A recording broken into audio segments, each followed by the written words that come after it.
महाराष्ट्र राज्य परिवहन मंडळ कर्मचाऱ्यांच्या पगारात कपात झाली. मार्च महिन्याचे वेतन देण्यासाठी अपुरा निधी मिळाल्यानं पगारात कपात झाली.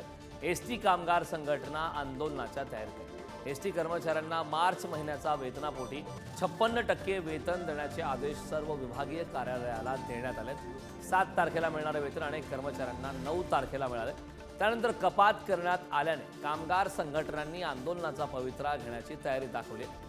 तर महाराष्ट्र राज्य परिवहन मंडळात 87,000 कर्मचाऱ्यांची वेतन देयापोटी 460 कोटींची गरज होती. मात्र फक्त 277 कोटी रुपये मिळाले.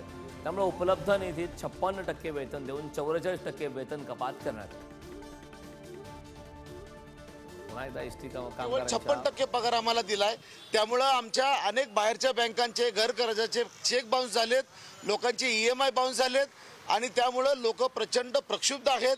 ऐन लग्न सराईच्या काळात आम्ही घरची कार्य बाजूला ठेवतो पण एसटीची सेवा करतो आणि असं असताना आमचा पगार तुकड्या तुकड्यांना देणं हे एसटी कामगारांना मान्य नाही. आणि म्हणून काल महाराष्ट्र एसटी कामगार संघटनेनं शासनाला आणि प्रशासनाला पत्र दिलेलं आहे.